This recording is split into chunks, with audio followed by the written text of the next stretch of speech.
A lot of you have requested me a noodle recipe video, so today I want to walk you through how to make Chinese hand-pulled noodles. Biang, biang, mian. Biang, a character has more than 50 strokes. You cannot actually type it out on computers. It doesn't exist in any typing input method. Biang is representing the sound when you are banging the noodles. And this symbol actually meaning it is repeating the previous character. Mian, you guys probably already familiar with this character because it shows up in a lot of my videos and it means noodles. And also, biang biang mian has another Chinese name, ku dai mian.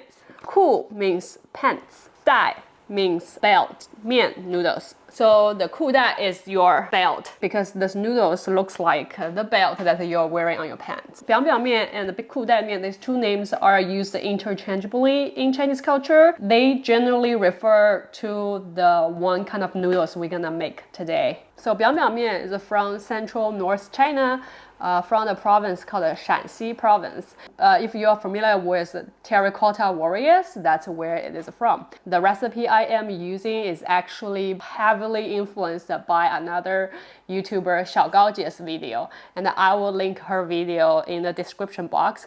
Her video is very good with clear instruction, and she's actually from Shanxi province, so she knows what she's talking about. I highly recommend you to check out her videos if you are interested in any Chinese food made from flour. Biang biang mian is actually very easy to make. So today I want to walk you through all the critical points of the technical details, so make sure that you will be successful at your first try and let me know if you did. Okay, without further ado, let's begin. So we need 182 gram of flour, 92 gram of water, and 1 gram salt. So the ratio between the flour and the water is just a little bit shy of 2:1. First, make the dough. The dough should err on the drier side because when we rest, the dough will soften. We don't want a very soft dough to stretch. That will result very uneven stretch in the noodles. Adding the salt. First, I will add a 2/3 of the water instead of just adding all the water in. Mixing the water and stir knead a little. According to Xiao Gaojie, at this stage, you should start developing the sense of how hard this dough should be. So this hardness that you're experiencing right now should be exactly as hard as the final dough you end up with. So once you have a good sense, then add a little bit more water. Once you added all the water in, knead the dough for 3 minutes. And I have very small hands, so sometimes I will just use 2 hands to fold the dough like this. I found this method is pretty efficient for me. I learned from another different video that you can pinch the bottom in this way and slide on the work table, and it can help to seal the bottom of the dough. Then we just rest the dough for 45 minutes. To test the hardness of the dough, that you can press a hole into the dough. The hole should stay and not immediately bounce back. You should try to aim the state when you're going to the 45 minutes resting. All right, 45 minutes is up. Let's see the dough. So as you can tell, the hole that we made earlier is still pretty much there. And then now, let's keep kneading it. 1, 2, 3, 7, 8. So this dough is actually pretty hard, so I have to use a lot of body weight to help me to knead. In Xiao Gaojie's video, after she kneaded 7 times, her dough is actually quite smooth. Based on my experience, this level of smoothness is not bad. Then we just gonna keep kneading it for another minute. Using the same method to pinch a little seam on the bottom and seal it using the friction of the table. I'm gonna rest this dough for another 10 minutes before we go into the next step. All right, 10 minutes up, let's do the next step. For the next step, we want to divide this dough into smaller portion using the pinch of this part of your hand. In Chinese, we call between the thumb and the index finger 虎口. The literal translation is tiger mouth. So you want to use the strength of the 虎口, depends how big your hand is, to divide into small chunks. So this technique can help to maintain the biggest portion of the smooth side of the dough. So as you can see on this one, most part is still smooth, relatively smooth here, and only the small portion here that we need to deal with later. So we just repeat this as many as you need. So for the small dough, we want to stretch out the smooth side and make it wrap the rough side. So the exterior of this ball is all smooth. And then roll into a ball shape. So the bottom kind of look like this. It's a bit rough, but it was never a problem for me. This step is to ensure the noodles has a very smooth surface. It's not perfect looking, but trust me, it will work.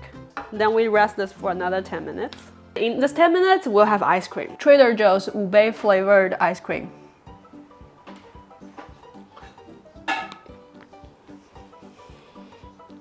All right, 10 minutes is up. So this rested dough, in my opinion, is actually look quite nice. The surface is very smooth. And the bottom still kind of look like that, but it was never an issue for me. So you can just keep it as is. The next step, we're gonna roll this little ball flat. Press it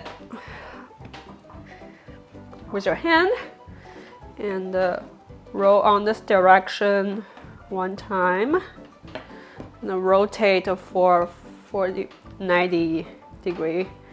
Roll again. Then we're just gonna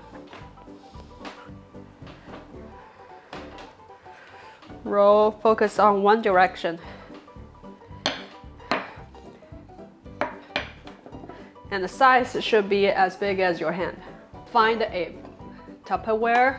You want to add some oil and seal it with oil. And we're gonna repeat. Oil will help to retain the moisture in the dough. So the flat dough looks pretty smooth on both sides. Close the lid. And we are going to rest this baby for 2 hours. You can also rest it overnight. I've tried it, it works. So you can have a very quick, easy lunch the next day.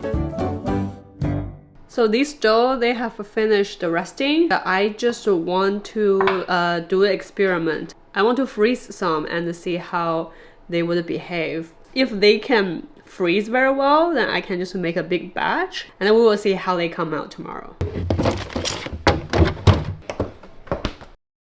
New day, but same clothes. These dough are properly frozen. I'm going to let it defrost and see if it will still stretch out as noodles. Is that the grass? All right, please go. You're leaving. Clean this countertop. These doughs, they are rested overnight. Now let's make them into noodles. Oh, and also, these are the ones that I froze last night. First, let's work with the normal one. So before pulling the noodles, there's a couple of things. We need to start boiling a pot of hot water because pulled noodles need to be cooked right away. Otherwise, they are just gonna be all stick together, becomes a lump and hard to deal with. Also, I prepared some bok choy, so later we can boil with the noodles together. Okay, now is the time to biang the noodles. First, make sure your work stop is clean, no cat fur. And then using a chopstick, press down so you have a trench in the middle. Because later on you're gonna tear the noodles apart from the middle. Then what I do is I hold it like this, just start pulling. Ooh. Oh, this dough is a bit dry.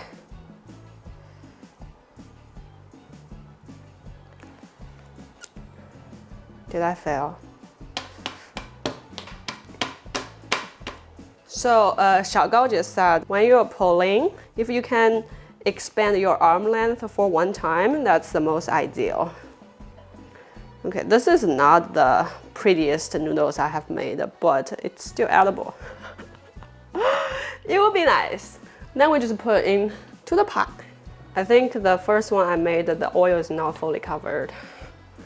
So hold like this in the middle and just start pulling. And pull as long as the shoulder length, I think it's pretty solid. This one's good. So then start tearing apart from the middle. And you can keep it as a loop. You can also just like break it, up to you. Cook it right away. Okay, so the third one, to make a meal, I want to try the one that I froze last night and see how the dough behaves. All right, let's see if it can be pulled.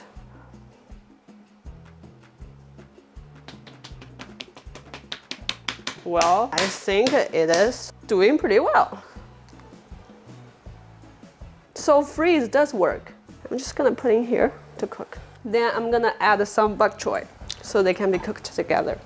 So, after all the noodles you put in, you can cook for like 30 to 60 seconds. These noodles cook very fast. I'm gonna take them out.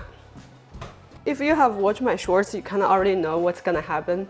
The toppings I'm using, it's using Xiao recipe as well. And I think that's probably the most authentic way and the easiest way to make this you pou mian, which is oil poured noodles. So we're gonna set some soy sauce as a base. And set on the bok choy or any leafy veggies you wanted. Then we just add some salt.